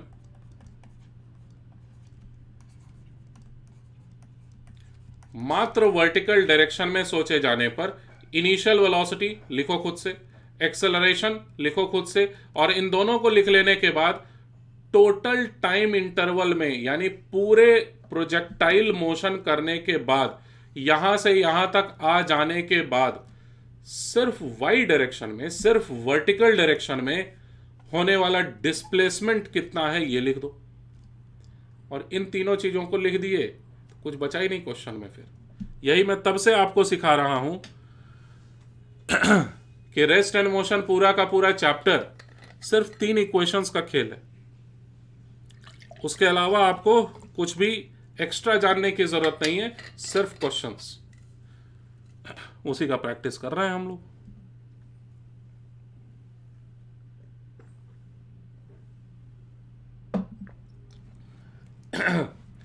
initial velocity कितनी थी पार्टिकल की? 40 मीटर पर सेकेंड। एक्सेलरेशन -10 मीटर पर सेकेंड स्क्वायर।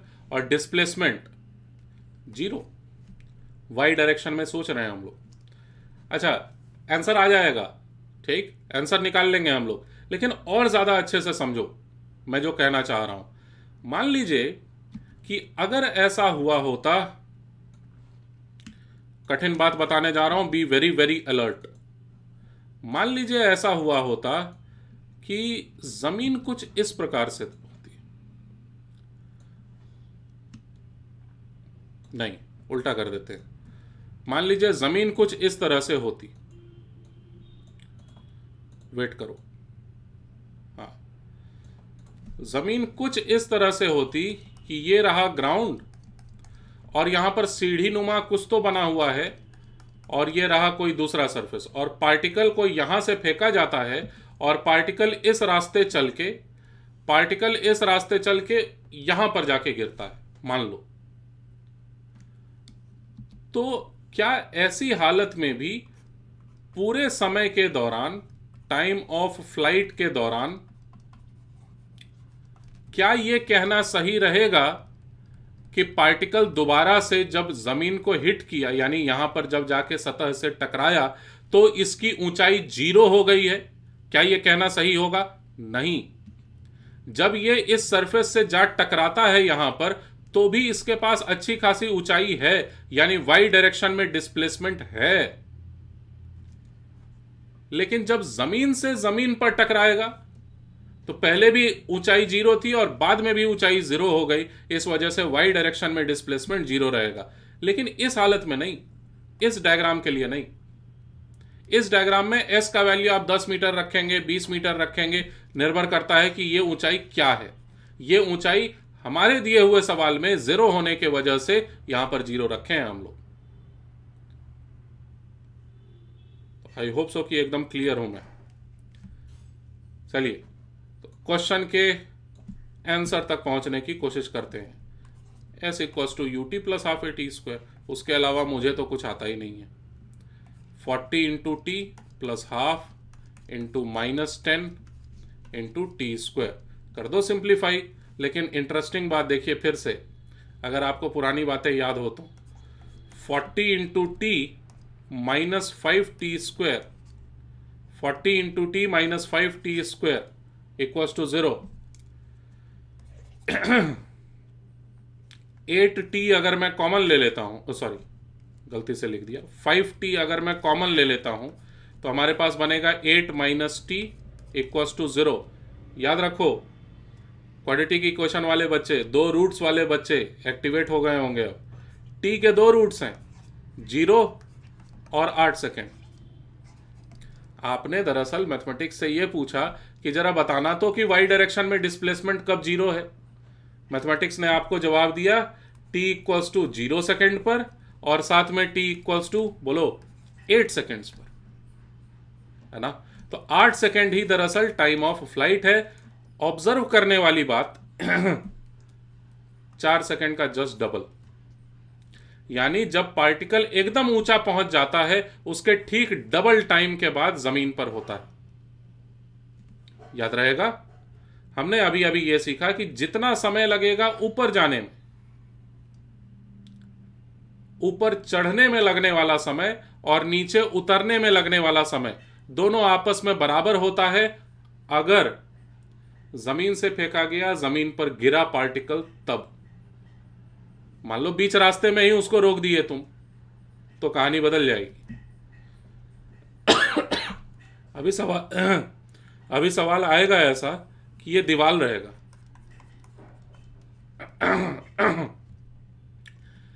तो दीवार से जाके टकराने वाला रहेगा पार्टिकल। आपको कहूंगा कि लगाइए दिमाग, खुद से करिए सॉल्व क्वेश्चन को। तो उसी तरह के क्वेश्चंस की तैयारी चल रही है।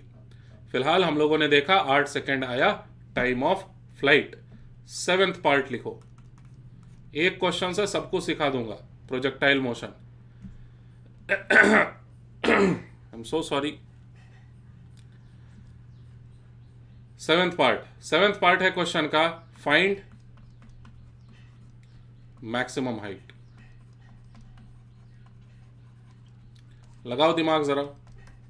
मैक्सिमम हाइट कैसे निकालेंगे देखते हैं जरा, कैसे आप करते हैं इसे। मैक्सिमम हाइट का पता लगाइए, सॉल्व करिए। तब तक मैं देखता हूं किसी को कोई डाउट हो तो।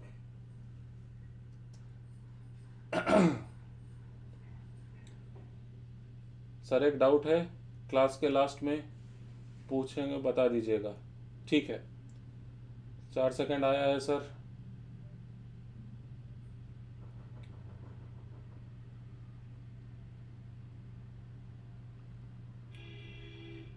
ठीक है, आई होप सो कि अभी तक कोई डाउट नहीं है। ये बढ़िया आइडिया है कि वीडियो लेक्चर के अंतिम के 5 मिनट में सिर्फ और सिर्फ डाउट्स का डिस्कशन कर लेंगे, ये बेस्ट है। लेकिन बीच में भी अगर पूछोगे तो मैं कोशिश करूंगा बताने का। अगर मुझे लगेगा कि लास्ट में डिस्कशन होना चाहिए, लास्ट में बता देंगे, कौन सी बड़ी बात है। मुझे आते रहेगा तो मैं बताऊंगा, मुझे नहीं आता रहेगा तो मैं बोल दूंगा कि मुझे नहीं आता है, 1-2 दिन के बाद बता दूंगा। खैर, फाइंड मैक्सिमम हाइट, सवाल ये है। एट मैक्सिमम हाइट, मुझे तो पूरा लिखना पड़ता है, नहीं तो मैं गलत कर देता हूं। At maximum height, vertical component of velocity. अच्छा, कुछ तो बात होगा ना कि मैं लिख रहा हूं प्रॉपरली चीजों को। मैं ये चाहता हूं कि आप भी नोटबुक में लिखें और रिवीजन के समय इन बातों को बहुत ध्यान से पढ़ें, ताकि दिमाग में पत्थर की लकीर बन जाए, है ना, और जिंदगी भर याद रहे। At maximum height, vertical component of velocity becomes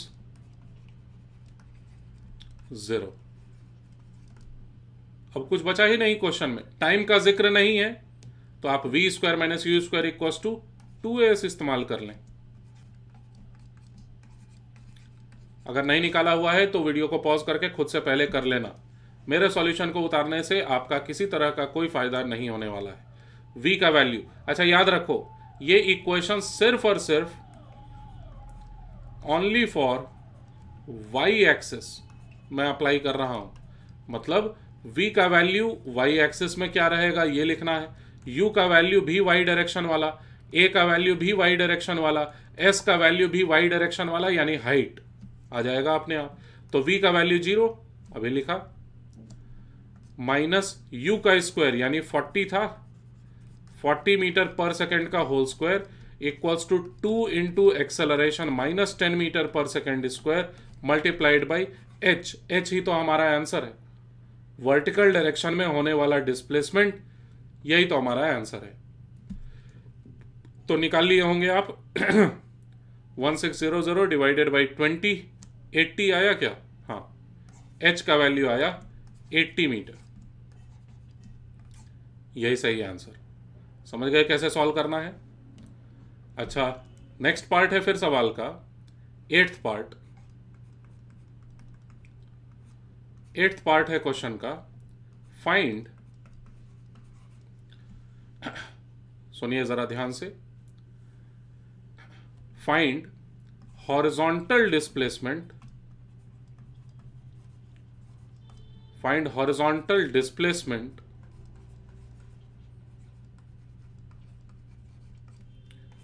during complete motion.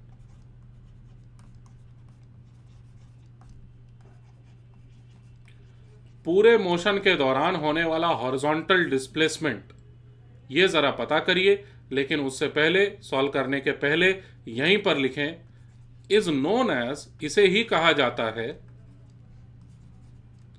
Horizontal range या फिर सिर्फ रेंज। रेंज किसे कहते हैं इस बात को मैं डायग्राम में दिखाता हूं, आप डायग्राम में देख लीजिए, लेकिन सॉल्व करके खुद से निकालिए कितना होना चाहिए रेंज। जो तुमको समझ में आए करो, मैं बता दूंगा, उसके बाद चेक कर लेना। सबसे बड़ी गलती ये होगी कि आप सॉल्व ही नहीं करेंगे, इससे बड़ी गलती नहीं हो सकती। गलती नहीं करना ही सबसे बड़ी गलती है, ठीक है। पार्टिकल अगर इस रास्ते जाके जमीन से दोबारा से टकराता है तो पार्टिकल यहां से चलना शुरू किया, पार्टिकल यहां पर जाके जमीन से दोबारा टकराया, इस हॉरिजॉन्टल डायरेक्शन में होने वाला डिस्प्लेसमेंट, इसे ही कहा जाता है रेंज। तो आप जरा पता कर लो।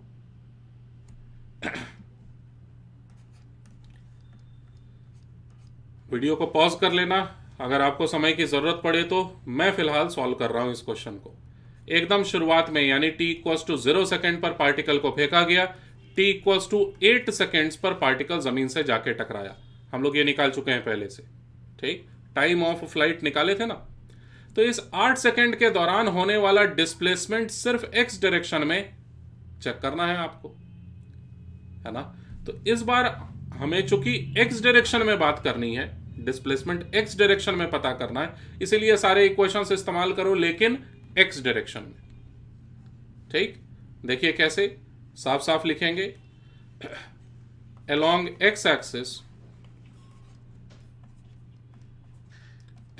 x एक्सिस सबसे पहली बात इनिशियल वेलोसिटी, दूसरी बात एक्सेलरेशन, तीसरी बात टाइम ऑफ फ्लाइट कितना है, कितने समय के बारे में बात करना है, ये सारी बातों को लिखना रहता है। फिर से कुछ तो बात होगा ना कि इन हर छोटी से छोटी बात को मैं लिख रहा हूं प्रॉपरली। मैं आपको इंस्पायर करना चाहता हूं लिखने के लिए। अगर आप लिखेंगे नहीं नोटबुक में तो आपके दिमाग में नहीं लिखाएगा बात, है ना। जितना ज्यादा हो सकता है लिखो चीजों को। इनिशियल वेलोसिटी सिर्फ एक्स एक्सिस की बात कर रहा हूं, 30 मीटर पर सेकेंड। एक्सेलरेशन बोलो -10 नहीं, 0, एक्स एक्सिस की बात कर रहा हूं मैं। टाइम इंटरवल, वो तो भाई टाइम इंटरवल कोई वेक्टर क्वांटिटी थोड़ी ना है कि मैं उसका एक्स कंपोनेंट और वाई कंपोनेंट निकालूंगा। टाइम इंटरवल तो चाहे एक्स एक्सिस में सोचो वाई एक्सिस में सोचो, उसको कोई मतलब नहीं है, ठीक है ना। तो टाइम इंटरवल तो 8 सेकेंड ही है। तो इस 8 सेकेंड के दौरान हमें पता क्या करना है, डिस्प्लेसमेंट, उसी को तो रेंज कहते हैं, है ना। हॉरिजॉन्टल डायरेक्शन में होने वाला डिस्प्लेसमेंट, इसी को तो रेंज कहते हैं। हॉरिजॉन्टल डायरेक्शन यहां पर एक्स एक्सिस है। तो S = ut + ½ at² लगाने जा रहा हूं मैं, मुझे सिर्फ यही आता है, into 8 second plus half 0 into 8 second का होल स्क्वायर। अब इससे ज्यादा क्लियर मैं क्या लिखूं, 240 मीटर। यह सही जवाब, रेंज निकल गया, ठीक। और इस तरह से ये पर्टिकुलर क्वेश्चन खत्म हुआ। अब आपसे क्या एक्सपेक्टेड है करना, तो 5 मिनट पहले हो सकता है मैं छोड़ दूं आपको, क्योंकि अब समय आ गया है आपको मेहनत करने का। क्या काम दे रहा हूं करने के लिए बहुत ध्यान से सुनो, ठीक। और इस बात को समझो कि पढ़ाई का तरीका क्या होना चाहिए अगर आप एकदम अच्छे से चीज़ों को समझना चाहते हैं। तो पढ़ाई का तरीका यह होना चाहिए कि आप खुद से करना सीखो चीज़ों को, है ना। अगर मैं कोई एक क्वेश्चन देता हूं करने के लिए, बेशक आप अपने बड़े भैया दीदी से अगर कोई पढ़ा हुआ हो इसी तरह से इसी सब्जेक्ट को, तो उनसे भी आप पूछ सकते हैं। इंटरनेट पर तो तमाम तरह के सॉल्यूशंस अवेलेबल हैं, बुक्स में भी लिखा हुआ है बात। सारी चीज़ों को छोड़ के पहले हार मानो, है ना, कि मुझसे नहीं होगा, तब जाके इधर उधर कोशिश करो ढूंढने का। मैं तो ये कहता हूं ढूंढो ही मत कहीं से, खुद से सॉल्व करो ही करो हर हालत में, जो मैं अब देने जा रहा हूं, ठीक। लिखिए क्वेश्चन नोटबुक में, नया फॉर्मूला डेवलप करना है आपको खुद से। लिखिए साफ साफ, a particle is projected, a particle is projected, पिछला क्वेश्चन क्या था, a particle is projected with speed 50 metre पर सेकेंड था ना, एट एन एंगल 53 डिग्री। और क्या तरीका अपनाए थे, उस तरीके को थॉरोली देखना तुम इस क्वेश्चन को सॉल्व करने के दौरान। अ particle is projected with speed, इस बार कितना चाहते हो, 50, 100, 10, नहीं, u A particle is projected with speed u at an angle theta. समझ गए बात? अब एक्स और वाई एक्सेस ये बस मैं बोल दे रहा हूं, लिखने का जरूरत नहीं है। एक्स और वाई एक्सेस हॉरिजॉन्टल और वर्टिकल आप ले लीजिएगा, है ना। अब फर्स्ट पार्ट क्या है क्वेश्चन का? फर्स्ट पार्ट है राइट, लिखो पहले नोटबुक में। फर्स्ट पार्ट है क्वेश्चन का right initial velocity vector, initial velocity and acceleration in vector form, in vector form मतलब आई कैप जे कैप में u cos theta sine theta, और एक्सेलरेशन के जगह आप 10 नहीं लिखेंगे, आप g लिखेंगे, और माइनस जी लिखना है प्लस जी लिखना है, वो निर्भर करता है आप वाई एक्सेस किधर माने हैं। आप मान लीजिएगा ऊपर के तरफ पॉजिटिव वाई एक्सेस, ठीक है। तो इस तरह से आप आई कैप जे कैप में लिखेंगे सबसे पहले। दूसरी बात, फाइंड टाइम ऑफ फ्लाइट। कैसे करना है मुझे नहीं पता, आप जानिए, आपका काम जाने। Find time of flight. Third part, find maximum height. आप नोटबुक की मदद ले सकते हैं, जो हम लोगों ने ये पिछला वाला क्वेश्चन पूरा डिटेल में किया है ना, उसको आप पूरा अच्छे से समझ लीजिए पहले, ताकि कुछ इतना अच्छे से समझो ताकि आप ये इस वाले क्वेश्चन में सारे पार्ट्स को आप खुद से कर सको और फॉर्मूला भी खुद से डेवलप कर सको। Fourth part, last part, find range.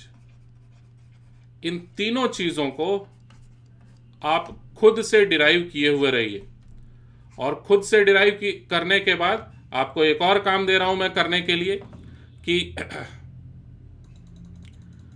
कोई भी एक बुक, आपके पास एनसीईआरटी बुक हो सकती है, आपके पास कंसेप्ट्स ऑफ फिजिक्स नाम की एक बुक है,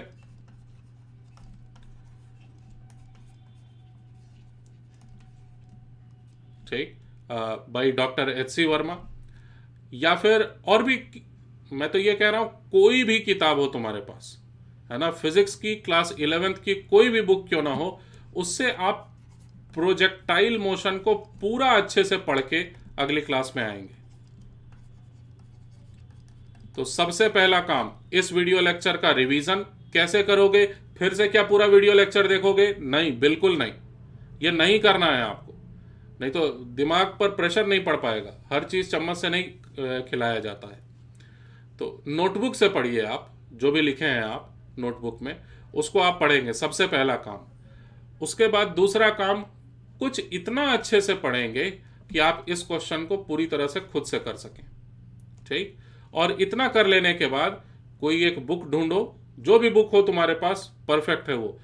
प्रोजेक्टाइल मोशन में जो कुछ भी उस बुक में लिखा हुआ है उसको एकदम अच्छे से पढ़िए, और आपने ये जो 3 फॉर्मूला निकाला है ना, चेक करिए कि आपने सही सही फॉर्मूला डिराइव किया है कि नहीं। समझ गए क्या करना है? नेक्स्ट वीडियो लेक्चर में हम लोग इन्हीं 3 फॉर्मूले पर काम कर रहे होंगे, है ना, और ज्यादा बेहतर तरीके से इक्वेशंस को समझेंगे और क्वेश्चंस की डिफिकल्टी लेवल को और ज्यादा बढ़ाएंगे, ठीक। चलिए हम लोग मिलते हैं अब नेक्स्ट वीडियो लेक्चर में। डाउट्स, है ना, तो अगर आपके पास कोई भी डाउट हो तो अगले 1 या 2 मिनट के अंदर आप चैट बॉक्स में पूछ लीजिए। तब तक मैं दूसरे डाउट्स को देखता हूं।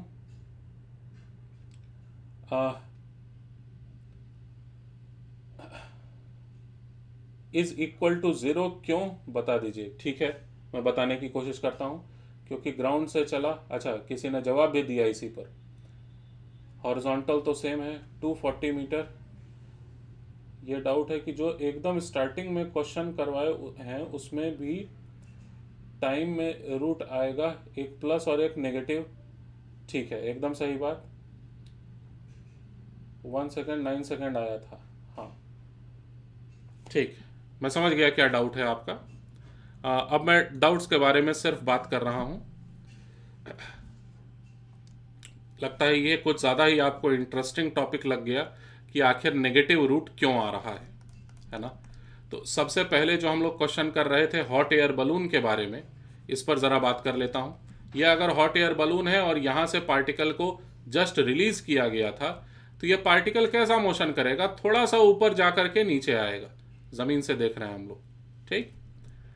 तो अगर आप इक्वेशन लिख के प्रॉपरली सॉल्व कर रहे होंगे तो आपको दो रूट मिलेगा ही मिलेगा, क्योंकि जब पार्टिकल यहां से चलना शुरू किया, इसको t इक्वल्स टू 0 मान लिया जाए, तो कुछ समय के बाद पार्टिकल जमीन पर जरूर होगा।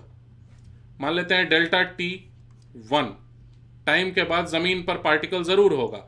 लेकिन उसी तरह से अगर चल रहा होता पार्टिकल रिलीज होने के पहले भी, अगर पार्टिकल फ्री फॉल में होता रिलीज होने के पहले भी, तो भी कुछ नेगेटिव टाइम इंटरवल पहले, यानी डेल्टा t2, कुछ नेगेटिव टाइम इंटरवल के समय के अंतराल के बाद, यानी कि कुछ समय पहले भी पार्टिकल सेम उसी ग्राउंड पर होता ही, मैथमेटिकली स्पीकिंग, जिसके बारे में थोड़ा सा चर्चा पहले मैं किया था।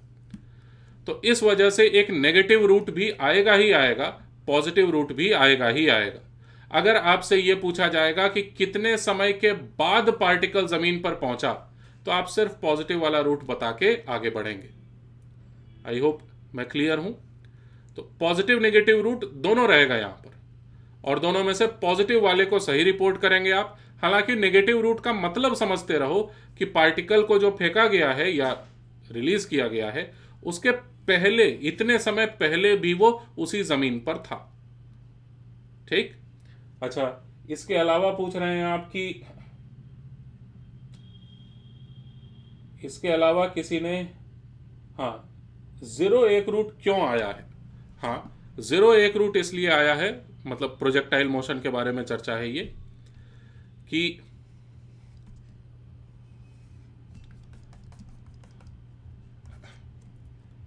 ग्राउंड पर से अगर किसी पार्टिकल को प्रोजेक्ट किया जाएगा, तो ये दोबारा से जाके जब जमीन पर पहुंचेगा, आप मैथमेटिक्स से ये पूछेंगे कि मैथमेटिक्स भाई जरा बताना तो कि हाइट कब दोबारा से 0 हो गई। दोबारा से नहीं, हाइट कब 0 हो गई, आपने मैथमेटिक्स से ये पूछा कि हाइट कब 0 हो गई। हाइट यहां पर भी 0 है, और हाइट शुरुआत में भी 0 ही तो थी। तो मैथमेटिक्स बहुत स्मार्ट है, वो बहुत सोच समझ के आंसर देता है। इस कारण से शुरुआत वाले हाइट 0 को भी वो काउंट कर लेगा।